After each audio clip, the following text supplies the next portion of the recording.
The only Secretary General of the United Nations ever to die in office was an asexual philosopher whose death in a plane crash is still shrouded in mystery more than 60 years later.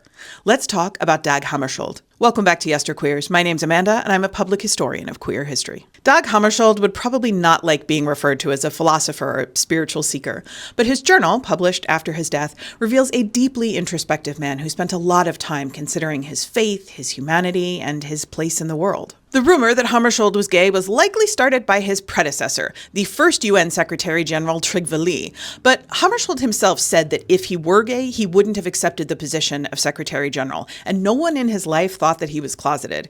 Instead, several of his biographers agree that Hammarskjöld was likely asexual. He believed that civil service, at least at his level, required the same type of selflessness and devotion exhibited by monks and nuns. He didn't think that high-level civil servants should marry, for example. But in his journals, he never writes about struggling with the temptations of the flesh as you might expect from someone who was simply choosing celibacy. Born in 1905 to a Swedish noble family, Hammarskjöld was the fourth son of a former prime minister of Sweden. He spent most of his youth in Uppsala. By the time he was 25, he had earned a law degree as well as a postgraduate degree in philosophy, and eventually he also earned a doctorate in economics from Stockholm University. Hammarskjöld spent more than 20 years as a public servant in Sweden before being elected Secretary General of the United Nations. He was secretary of a governmental committee on unemployment, he was secretary and then chairman of the board of the National Bank of Sweden, and he was the permanent undersecretary of the Ministry of Finance. During World War II, he was an economic advisor to the Swedish cabinet, and in 1951, he became Sweden's deputy foreign minister, responsible for, among other things, international economic cooperation. Hammarskjöld was therefore vice chairman of the Swedish delegation to the UN General Assembly in Paris in 1951-52, and acting chairman of the Swedish delegation to New York in 1952-53, and then he was appointed UN Secretary General in April of 1953, and no one was more surprised than Dag himself. Trygve Lie announced his resignation in November of 1952, and what followed was months of fighting between the Soviet Union and the Western powers about who should succeed him. The UN Security Council voted on several candidates, but either they couldn't reach the required majority or the Soviet Union vetoed them. The French representative finally recommended Hammarskjöld, who was seen as an uncontroversial pick, a brilliant economist and a de facto technocrat. The Soviet Union thought he was harmless, which was their first mistake, but more on that later. The UN Security Council held a late-night secret vote on March 31st, 1953, and, with nationalist China abstaining, voted unanimously to advance Hammarskjöld to the General Assembly for a vote. Hammarskjöld didn't even know that his name had been put forward, so when a journalist called him for comment shortly after midnight, he thought it was a particularly cruel April Fool's joke.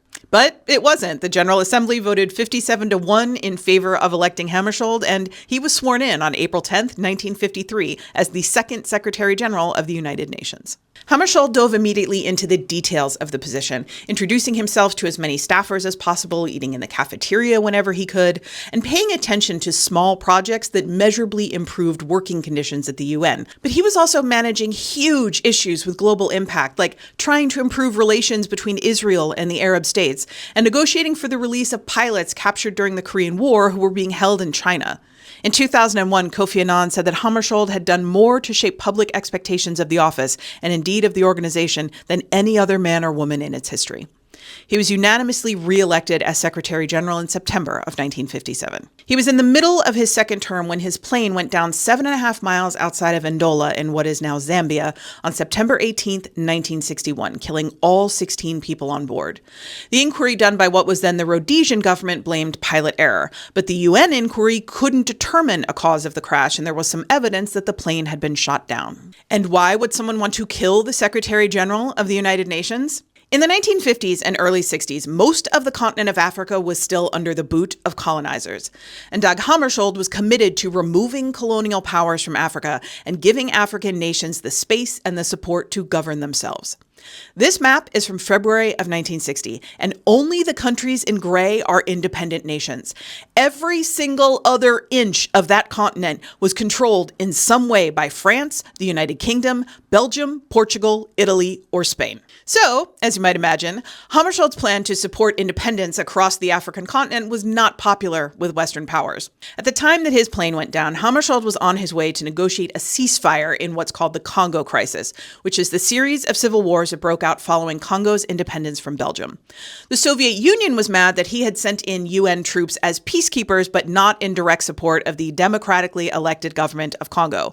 And Western powers were mad that he was trying to reunify Congo rather than explicitly supporting the breakaway state of Katanga, which was propped up by Belgium. It was a really good proxy conflict for the Cold War, and our guy was smack dab in the middle of it. There are a variety of theories about what actually happened to his plane. The one passenger who lived long enough to give a statement before dying of his injuries remembered seeing sparks in the sky before the crash, lending credence to the theory that the plane was shot down. Harry Truman told reporters that Hammarskjöld was on the point of getting something done when they killed him, but refused to elaborate. The CIA, the KGB, and MI6 were all active in the Congo because it has the world's richest uranium resources. And of course, there was also a giant Belgian mining company that was at risk of losing its hold on those resources since Congo had declared independence. It certainly seems likely that the plane was brought down intentionally and Hammarskjöld was assassinated, but we may never know by whom. The real tragedy of Dag Hammarskjöld's death is that he was one of only a handful of people in a position of real power in the West who was on the side of African countries following World War II. It's hard to say how different things would have been, especially in the Congo, if he'd lived and been allowed to continue his work. That's it for today. As always, more information, including sources and further reading, is available in the usual place.